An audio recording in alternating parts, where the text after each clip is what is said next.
Yo la famille, le port du cerveau est obligatoire ici. Je vois depuis un certain moment là, on nous a annoncé que les pays de l'AES sont sortis de la CPI, la Coupe internationale. Et j'ai vu sur plusieurs posts des gens taguer le Cameroun, taguer d'autres pays africains, et je suis seulement mis à rire. En juin 98, le Cameroun fait partie des premiers pays à avoir signé ce statut de Rome. Quand tu signes un statut, ça veut dire que tu amènes ton intention de dire que oui, ces accords sont de façon convergent vers tes idées de ce que tu attends par exemple d'un traité international. Mais le président l'a certes signé en 98, en juillet 98, mais beaucoup de pays dans les années 2000 l'ont ratifié, notamment les pays de l'AES avec les anciens présidents. Beaucoup de pays en Afrique l'ont ratifié. Mais le Cameroun ne l'a pas ratifié. Le Cameroun, comme la Russie, l'a certes signé, mais le Cameroun ne l'a pas ratifié. Qu'est-ce qui change? Je vais vous mettre ici un article de justiceinfo.net qui parlait de la situation de la partie nord-ouest du Cameroun et que selon eux, beaucoup d'actes là-bas sont condamnés par la CPI. Mais qu'est-ce qui les empêchait d'intervenir au Cameroun? Voilà ici, joint par Justice Info, chercheur sur l'Afrique centrale IEG explique que certains crimes dénoncés rentrent bel et bien dans le mandat de la CPI. Il y a des crimes qui sont de la compétence de la CPI, notamment des crimes de guerre, quand il y a ciblage systématique, quand il y a des tirs visant des civils de façon répétitive, quand des écoles, des hôpitaux, des villages entiers sont incendiés par les forces de sécurité. Nous pensons qu'il y a crime de guerre, précise le chercheur. Des crimes sont commis par les deux parties. Séparatistes ont enlevé et exécuté des dizaines de personnes, mais les forces de sécurité ont été les premiers à commettre ces crimes, alors que ce sont elles qui ont été formées dans les académies où elles ont reçu des enseignements pour assurer la sécurité des populations et leurs biens. Et poursuivi, monsieur, cependant que on ne peut pas parler pour le moment de crime de génocide. Il existe néanmoins une difficulté, écoutez bien. Le Cameroun n'a pas adhéré au statut de Rome et ne tombe donc pas automatiquement sous la coupe de la CPI. La seule option crédible pour l'heure serait que le Conseil de sécurité de l'ONU saisisse la Cour sans subir le veto d'un de ses membres permanents. Non, mon papier, le papier là est trop fort. Je dis, il n'y a pas quelqu'un qui peut... C'est au fur et à mesure que tu découvres, que tu comprends que le père là, c'est un cerveau né. Qu'est-ce qui se passe?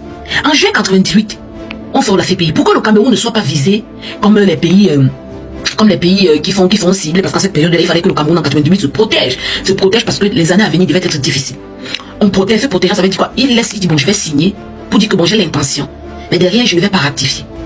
Ça veut dire quoi? Le président a peut-être signé, mais le fait de ne pas avoir ratifié n'incombe pas le Cameroun juridiquement à la CPI. Ça veut dire que la CPI ne peut en aucun cas intervenir au Cameroun ou poursuivre les autorités camerounaises. En aucun cas, la CPI ne peut le faire. Parce que nous n'avons pas ratifié cet accord.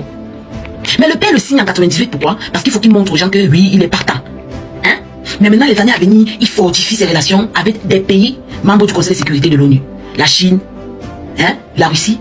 Et aucune intervention. Je tiens à vous rappeler qu'il y avait un groupe de personnes qui s'appelaient panafricains qui sont allés, ce sont des Camerounais qui sont en haut qui disent panafricains. Ils sont allés porter plainte à la CPI. La CPI les a renvoyés que monsieur, désolé, nous ne sommes pas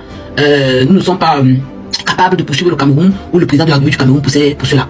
Et je tiens à rappeler aussi que le Conseil de sécurité avait discuté de cela. La Russie avait coupé la décision que ne vous inquiétez pas. En fait, ne vous embrouillez pas, moi je ne vous permettrai jamais d'aller intervenir au Cameroun. Il y avait déjà des relations bien tissues entre le Cameroun, la Russie et ainsi que la Chine. Donc c'est juste pour vous dire que quand vous venez vous dites que ouais, on applaudit, ce sont des trucs que le Cameroun a déjà fait bien avant. Je ne sais pas pourquoi les Camerounais vous êtes aussi, vous ne vous éduquez pas sur votre pays. Parce que même l'ancien monsieur, je sais pas s'il est maintenant, le président de la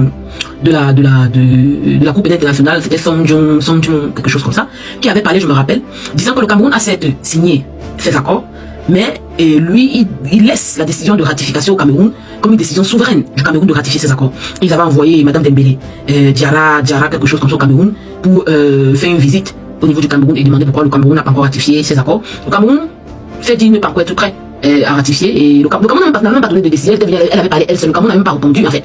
Le Cameroun n'avait même pas répondu et c'est d'où le président après son rapport, le président de Song Jong là, il avait dit que la décision de ratification reste une décision souveraine du Cameroun et eux n'ont pas le droit de mettre le feu derrière les faits des Camerounais pour cela. Donc, quand vous parlez du Cameroun, quand vous parlez du président de la République du Cameroun, mettez un respect s'il vous plaît.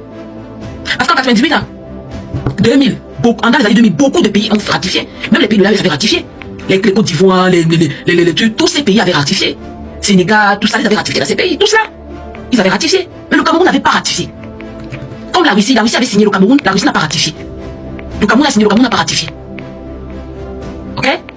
Si le père avait ratifié ça dans les années 2000 comme tout le monde là, c'est que c'est depuis que le père l'a sauté.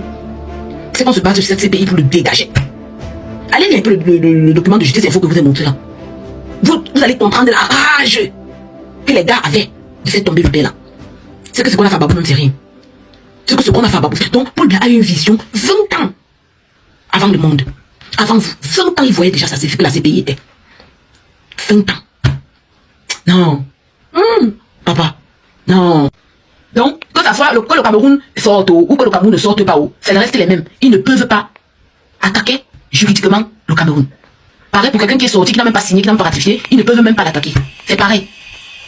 Donc venir dire aujourd'hui qu'est-ce que le président camerounais est en train de faire. Oh là, sachez juste que nous avons un... Le monsieur là, non. Plus je lis, non, plus je suis émerveillé. Oh, c'est pas possible.